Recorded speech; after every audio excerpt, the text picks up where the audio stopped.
गुरुदेव भगवान, यदि कोई साधक ऐसे घर में जन्मा हो जहां मांस मदिरा गुटखा तमोगुण प्रवृत्तियां सामान्य जीवन का हिस्सा हो और वह बालक भगवत प्रेम की ओर चलना चाहता हो, तो शुद्ध भक्ति रक्षा कैसे करे? क्या ऐसे वातावरण में क्या प्रहलाद जी हिरण्यकश्यप जैसे दैत्य के घर में जन्मे थे, उनकी भक्ति का बाल बांका हुआ क्या? यदि अपनी निष्ठा है तो कहीं कोई हमें परास्त नहीं कर सकता। घर क्या है, समाज क्या है, हमारी निष्ठा है। प्रहलाद जी पिताश्री कह के साष्टांग दंडवत करते थे हिरण्यकश्यप को, और जिस दिन देखा कि भगवान का विरोध करने वाला पिता है तो दैत्यराज करके संबोधन किया। दैत्यराज करके उन्होंने पूछा, तेरी बुद्धि ऐसे कैसे बदल गई? प्रहलाद जी उनका पढ़ाने लिखाने से नहीं, वैसा मतिस्तावद रुक्रमांगिन इस पर सत्या अनर्था गमो यदर्था मही असाम पाद रजोभिषेकम निष्किंचना नाम न वृणीत्यावत। अरे दैत्यराज, ऐसे संबोधन किया। ये किसी के समझाने से बुद्धि नहीं बदलती, ये जब महापुरुषों का संग होता है, उनकी चरण रज, तब जैसी हमारी निष्ठा है ऐसी भगवान श्री हरि में निष्ठा होती। तो क्या माता हो, पिता हो, परिवार का सदस्य हो, अधार्मिक कृत्यों में संलग्न हो और मुझे पता है अधर्म है, तो मैं उसका साथ दूंगा? नहीं दूंगा। तुम अपने कर्मों का भोग भोगो, हम अपने कर्म से चलेंगे। तजेव पिता प्रहलाद विभीषण बंधु भरत महतारी गुरुबल तजेव कंत ब्रज वनितन भे मुद मंगलकारी जाके प्रिय न राम वैदेही तजिए ताहि कोटि वैरिशम जद्यप परम स्नेही। परम स्नेही माता हो, पिता हो, भाई हो, बंधु हो। देखो विभीषण जी ने रावण का त्याग कर दिया, भाई है।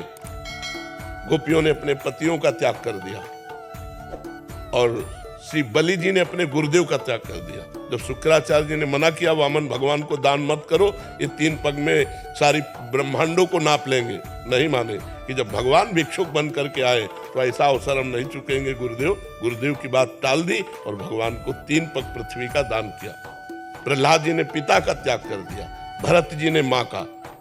भरत जैसे जिसके पावन पुत्र हैं, जब भरत जी ननिहाल से आए तो कैकेयी जी मुस्कुराती हुई मिली।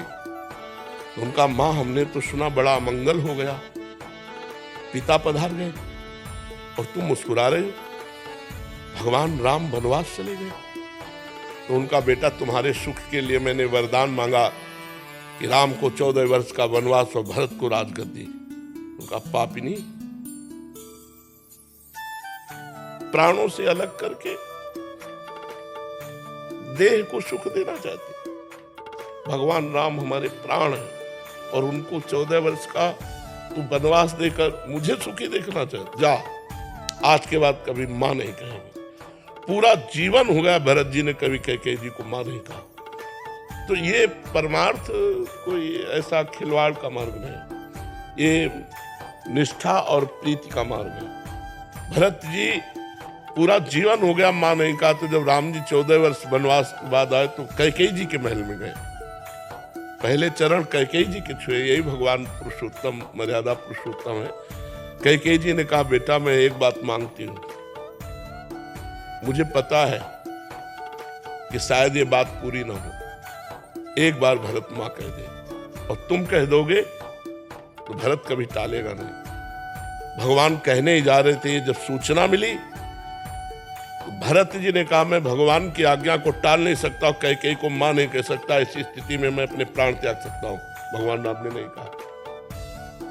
तो जाके प्रिय न राम वैदेही तजिए ताहि कोटि वैरिशम जद्यप परम स्नेही तजो पिता प्रहलाद विभीषण बंधु भरत महतारी गुरुबल तजो कंत ब्रज वनितन भे मुद मंगलकारी। तुम्हारे पिता का भी कल्याण हो जाएगा यदि तुम धर्म मार्ग का अनुसरण करते हुए मनुष्य जीवन की यथार्थ आध्यात्मिक शक्ति को जागृत कर लिया, तो कुल का कुल पवित्र हो जाता है। कुलम पवित्रम जननी कृतार्था। तो ये गलत आचरणों में नहीं जाना कि हमारा परिवार गलत आचरणों में जा रहा है तो हम गलत आचरणों में ही जाएं।